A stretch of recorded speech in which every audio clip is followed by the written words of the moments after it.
Hola, muy buenas a todos, muy buenas a todas, ¿qué tal estáis? Espero que estéis muy bien.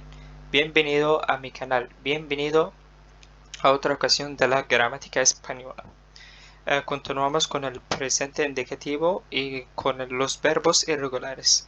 ازيكم عاملين ايه؟ انا محمد يسري متخصص لغة اسبانية، والنهاردة ان شاء الله هشرح الافعال الغير منتظمة في اللغة الاسبانية. في ممكن سؤال يتردد على عقلك كده وانت بتحاول تفهم الأزمنة أو بالظبط الأفعال. أنا أعمل إيه عشان في أفعال كتير غير منتظمة؟ هو حلها الوحيد إنك تحفظها. بعد كده أنت بتلاقي نفسك بتصرف الأفعال الغير منتظمة، حتى لو أنت عارف إن الفعل دوت غير منتظم هتصرفه على أساس إنه فعل غير منتظم حتى لو أنت مش عارف. زي مثلا أنت عندك الفعل poner و posponer و proponer وريبونير، كل دوت بيتصرفوا بنفس طريقة بونير. فانت بنفس الشكل كذلك عندك تنير، سوستينير، ريتينير، كل دوت بيتصرف على نفس طريقة تنير. فانت كذلك الافعال الغير منتظمة مع الوقت انت هتبدأ تصرفها، مش هتكون محتاج مساعدة فيها او انك تحفظ افعال. يعني ممكن انت هتقعد اول فترة بتحفظ الافعال وتقعد تصرف فيها في كل زمن، لكن بعد كده خلاص بقيت خلاص بتيجي معاك، أتقنت تصريف الأفعال. نكمل. احنا عندنا الفيربو اللي هو الفعل. احنا اتفقنا ان الفعل في في اللغة الإسبانية بيكون على 3 أشكال: يا إما مجموعة أولى، يا إما مجموعة تانية، يا إما مجموعة تالتة. المجموعة الأولى بتكون منتهية ب A R. A R. حلو. زي إيه؟ hablar يتحدث، و escuchar يستمع، وكانتار يغني. في الجروبو دوس والسيجوندو جروبو، المجموعة التانية بيكون AR زي كومير، كورير، بير. جروبو تريس بيكون منتهي ب ER: سالير، إير، دورمير. سالير يخرج، وإير يذهب، ودورمير ينام. كومير يتحدث، كومير يأكل، وكورير يجري، وبير يشاهد أو يرى. نكمل. verbos regulares y verbos irregulares. الفعل بيكون يا إما منتظم أو غير منتظم، يا إما بيكون فعل regular أو irregular. زي إيه verbos irregulares؟ أفعال منتظمة زي estudiar يذاكر، ولير يقرأ، وpartir يخرج، ويقسم، ويقطع. ليه 3 معاني.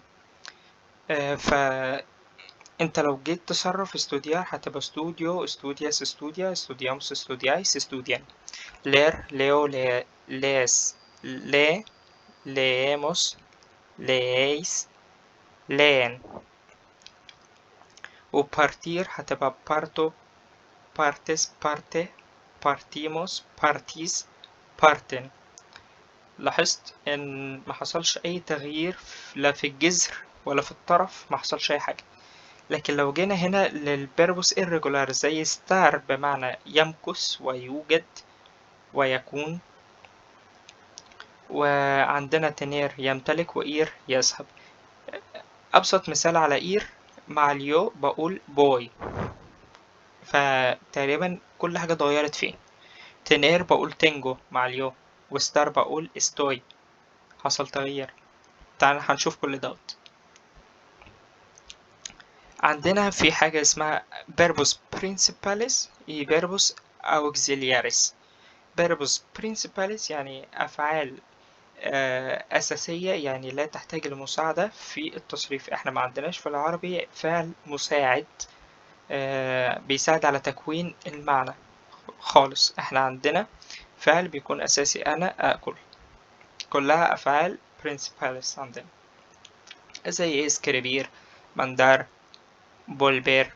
لكن أفعال مساعدة زي أبير وإستار، فبقول estoy estudiando يبقى أنا أذاكر. وأبير بقول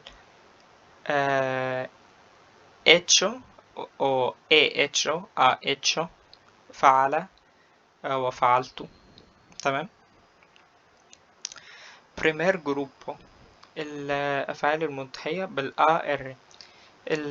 عندنا مع اليو اللي أنا بقول قبله بحط أو أس آ آموس آيس أن. دي نهاية التصريفات. بشيل الآر وبحط النهايات ديت وببقي على الجذر، يعني بشيل الآر هيتبقى لي قبل.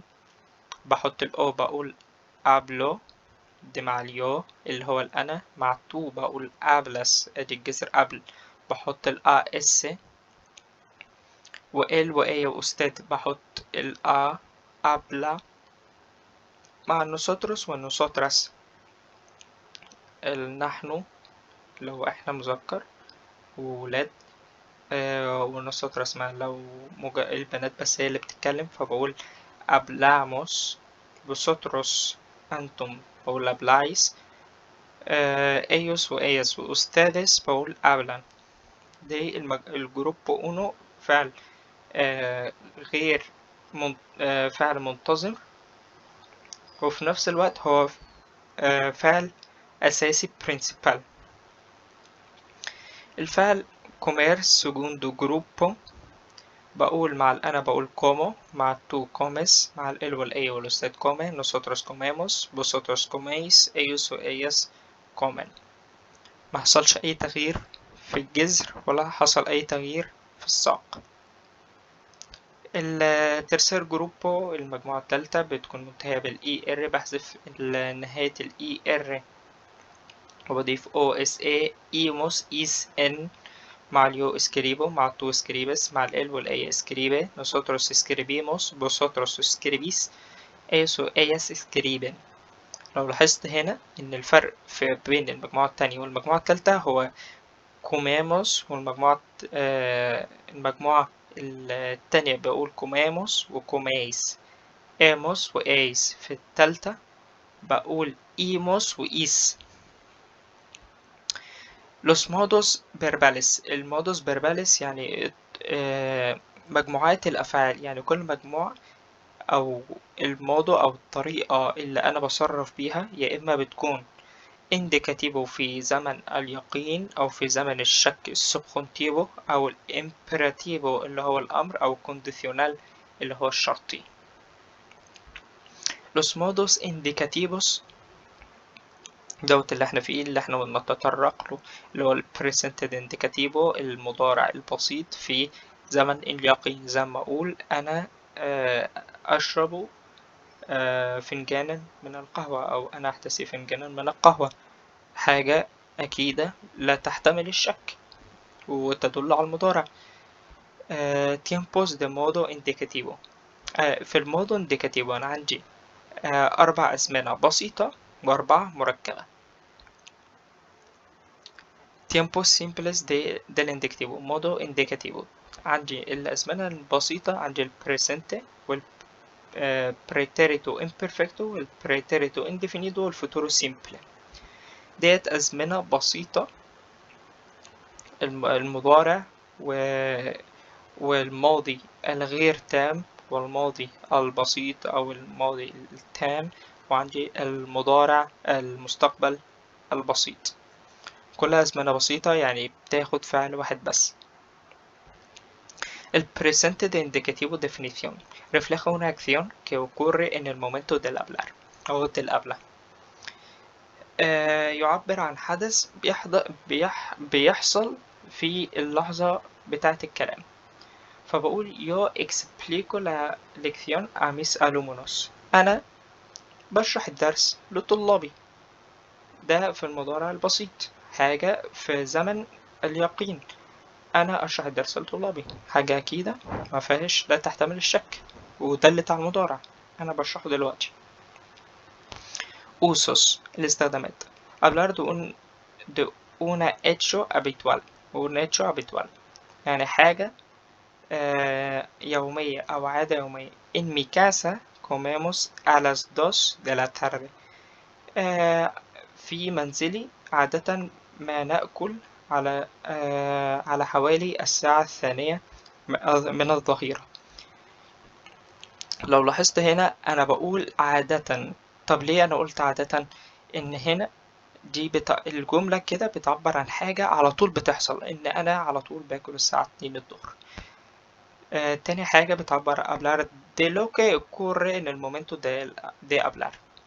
بيعبر عن إن أنا بتكلم في الوقت، يعني إن الجملة بتعبر عن إن اللي أنا بقوله ده بيحصل دلوقتي. ماريسا bebe un café con leche. ماريسا بتشرب قهوة باللبن، حاجة بتحصل دلوقتي. hablar de verdades generales. بيعبر عن حقائق لا تحتمل الشك. La tierra gira alrededor del sol. الأرض أو كوكب الأرض يدور حول الشمس. بيعبر برضو عن الكلام في المضارع. مارتا سكريبي ليبروس para niños. بيعبر عن حاجة بتحصل دلوقتي، إن مارتا بتكتب كتب للأطفال، حاجة بتحصل. hablar del pasado presente histórico بيعبر عن الكلام في الماضي. كريستوبال كولون descubre أمريكا en 1492. بيعبر عن حاجة بتحصل في الماضي أو حصلت في الماضي، بس بقولها دلوقتي، ودي بتيجي في الحاجات التاريخية، ومستخدمة عندنا في العربي. أو لما أقول أنا رحت المدرسة امبارح، كده اتكلمت في الماضي، أنا رحت في الزمن الماضي صح؟ أنا عايز بستخدم المضارع، أنا رحت المدرسة امبارح، فبدخل الفصل من هنا، المدرسة تكرشني من هنا. أنا بتكلم في الماضي واستخدمت المضارع. أدخل الفصل من هنا، المدرسة تكرشني. ما قلتش كرشتني، أنا قلت تكرشني. describir acciones en el presente بيعبر عن حاجات، أحداث في المضارع. أنطونيو يابا una camisa blanca. حقيقة في المضارع وحاجات بتحصل في المضارع. إن أنطونيو بيلبس قميص لونه أبيض. سير. البربو سير. إيه البربو سير؟ الفعل بمعنى يكون. فعل غير منتظم. لو لاحظت إن سير هنا المفروض المجموعة تانية بشيل ال AR، فبحط OSA إيموس AS N. فلو شلت دي فالمفروض تبقى سو. فالأسبان ما بيقولوش سو، هما بيقولوا سوي. يبقى القاعدة الغير منتظمة بنقيسها على إن الأسبان أو المتحدثين باللغة الإسبانية بيقولوا إيه، فبقول سوي. بعد كده بيرجع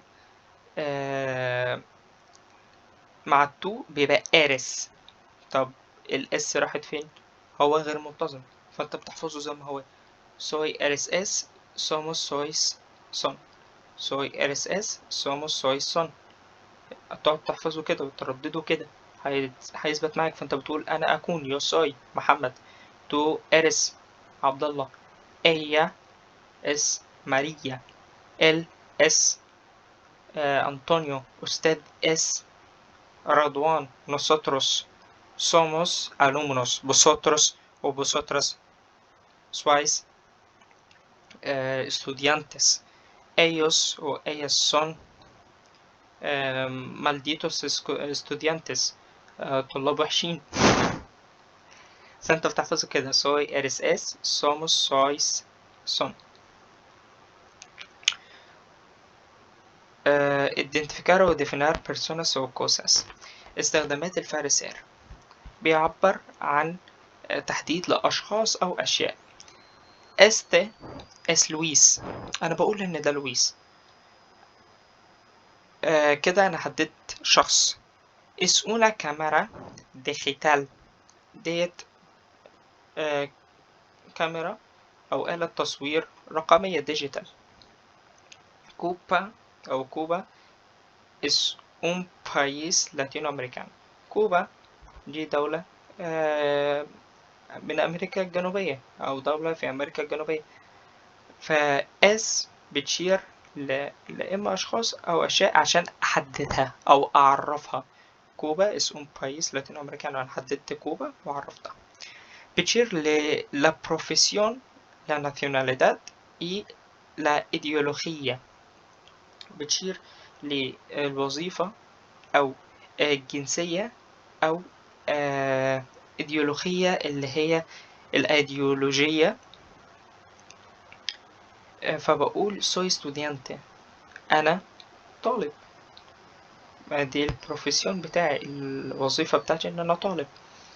son egipcios. egipcios إن هما مصريين.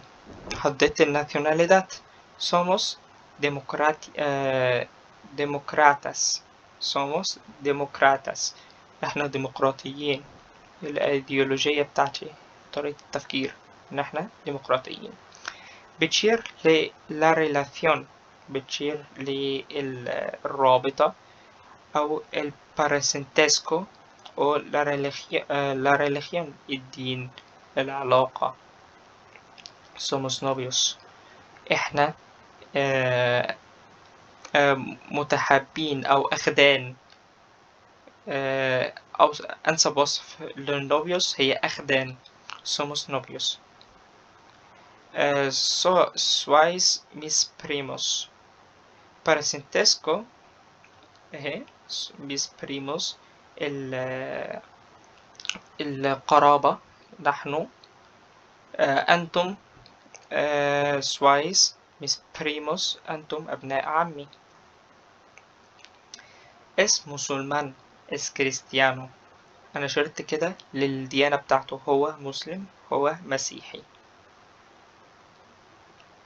بيعبر البربوسير برضو expresar cualidades، بيعبر عن الصفات. هي es muy inteligente، هي بديهية جدا، أو هي ذكية جدا، فطنة جدا. هي es muy inteligente. es ser. indicar tiempo, cantidad y precio، بيعبر عن الزمن والكمية والسعر. hoy es lunes، النهاردة الاثنين. hoy es lunes. en clase somos cuatro، في الفصل احنا 4. somos cuatro، somos الفيربو ser cuatro، احنا 4. كده عبرت عن cantidad. بتعبر عن precio، son 40 euros، هما $40. son، لاحظت. indicar materia o origen، بيعبر عن المنشأ أو بيشير للمنشأ أو المادة. esta mesa es madera، هذه الطاولة من الخشب أو خشبية. es madera يعني خشب. أنا كده عبرت عن المادة بتاعت الترابيزة، الميسة، إن هي خشب. yo soy de Madrid، أنا من مدريد. كده أنا عبرت عن الأوريخن، إن أنا المنشأ بتاعي أو الأصل بتاعي من مدريد. بعد كده البيربو estar، ده بيربو irregular، يعني بيربو غير منتظم. فبقول estoy، estás، está، estamos، estáis، están. تحفظه بنفس الطريقة. هنا estoy، لو حذفت ال هتبقى est، فحطيت est مع اليو بحط او، فالمفروض هتبقى esto، فهم بيحطوا اي. هكذا سمعت عن الاسبان. فبتقول estoy، تو estás. وفي ما تنساش هنا الأثنتو ولا تيلدي، الشرطة اللي هنا اللي هو التشديد. él o ella، usted está، nosotros o nosotras estamos، vosotros o vosotras estáis. estáis في إي هنا، estáis. وellos ellas ustedes están. usos الاستخدامات. الverbo estar بيشير إلى situación física de alguien o algo. أو ألغو، يعني بيشير إلى المكان الحقيقي لشخص أو شيء. Mi padre está en Barcelona. El libro está aquí. والدي يكون في برشلونة، هو الفعل بمعنى يكون أو يوجد. Mi padre está en Barcelona. وال libro está aquí. الكتاب هنا. يبقى أنا شرت للمكان بتاع الكتاب وشرت للمكان بتاع والدي. Para indicar estado físico o ánimo temporal، عشان أشير لحالة جسدية أو حالة نفسية مؤقتة. Estamos cansados، نحن متعبون. هل أنا هفضل، أنا لو قلت soy cansado كده أنا معناه إن أنا متدمر، يعني إن أنا مش بخف. لكن أقول estamos cansados يعني التعب هو فترة وهيزول، مجرد بإن أنا أنام يبقى زال التعب. عشان كده بستخدم في الحالات المؤقتة بقول estoy الفيربو estar. estamos cansados. yo estoy triste. triste بمعنى حزنان، أنا زعلان. فهل أنا هفضل زعلان طول عمري؟ لأ، يبقى كده temporal. بيستخدم الفيربو estar también أيضا para referir a situación temporal، عشان يشير إلى موقف مؤقت. la comida está caliente. الأكل سخن. هل هيفضل الأكل سخن على طول؟ لأ، يبقى هو بشير بستا لو الحاجة مؤقتة. La habitación está limpia. الغرفة نظيفة. هل هي هتفضل نظيفة طول عمرها؟ أكيد لأ. يستخدم برضو الفيربو estar para preguntar por el lugar de una persona، عشان أسأل عن مكان أو موقع شخص. está María por favor.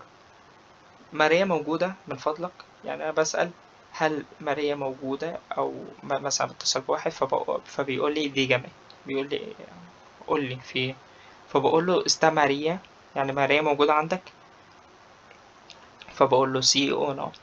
يبقى أنا بسأل عن مكان بتاع شخص. بعد كده أنا عندي الفيربو tener. الفيربو tener ده فيربو irregular برضو، بيتحفظ كده زي ما هو. tengo بمعنى أنا أملك أو أنا عندي. tengo، tienes، tiene، tenemos، tenéis، tienen. tengo هو المفروض تنو، بس ازاي؟ لا ما ينفعش، فبقول tengo.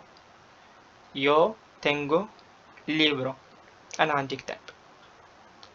tú tienes، هنا ال A ديت بتتقلب ل EA، بتتفصل كده فبتقلب EA.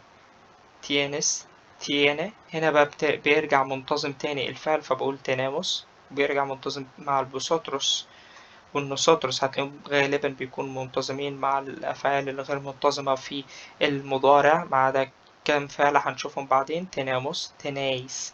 ellos y usted tienen. el verbo tener para indicar posición يشير إلى الملكية. tengo un ordenador nuevo، أنا عندي جهاز حاسوب جديد. tengo un ordenador nuevo لدي.